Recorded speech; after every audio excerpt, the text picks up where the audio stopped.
cabee fabbatu badada akka tokko ta'uu fakkaataatu bada maaloo si dagallee garaan koo si yaada. Ilma kufee cabee fabbatu badada akka tokko ta'uu fakkaataatu bada maaloo si dagallee garaan koo si yaada.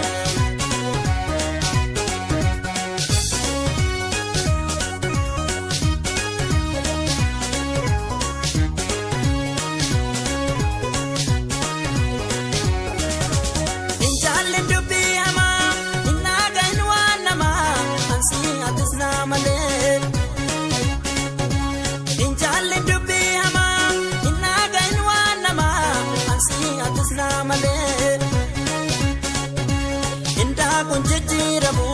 wadaan dubbolii galee indaa kun jijjiiramu wadaan dubbolii galee indaa kun jijjiiramu wadaan dubbolii galee indaa kun jijjiiramu wadaan dubbolii galee.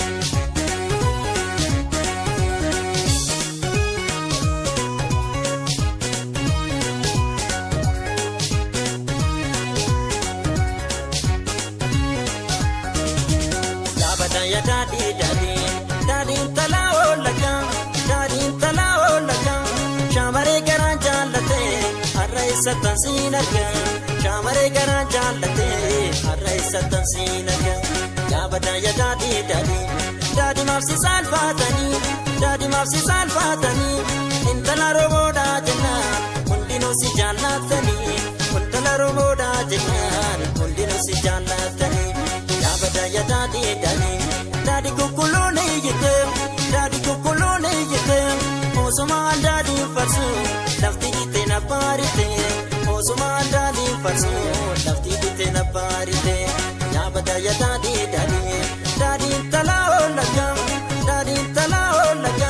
Shamare garan jalate arraisa tansinaga Shamare garan jalate arraisa tansinaga.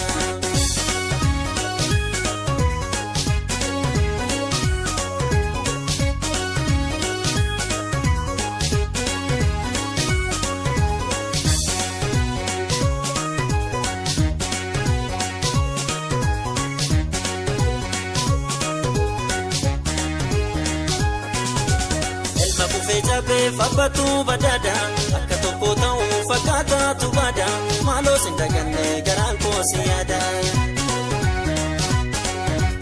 Ilma kufee cabee fabbatu badada akka tokko ta'uu fakkaataatu bada maaloo si dagallee garaan koo si yaada.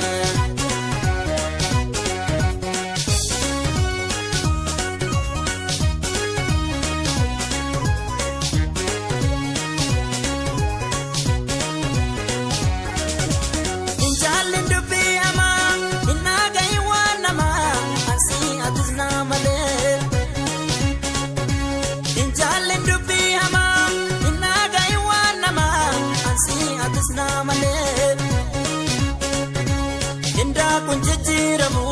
wadaan nu walii galee indaa kun jijjiiramu wadaan nu walii galee indaa kun jijjiiramu wadaan nu walii galee indaa kun jijjiiramu wadaan nu walii galee.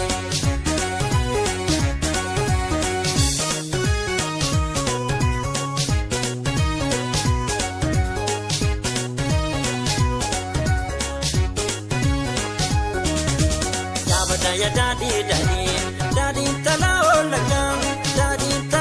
lagam shamare garan jalate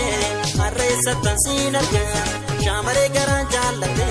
arraisa tansinaga ya bada ya dadi mafsi salfatani intala roboda janna undino si jallatani intala roboda janna undino si jallatani ya bada ya Daddy kukulone yete Osuma daddy farsu lafti ite na parite Osuma daddy farsu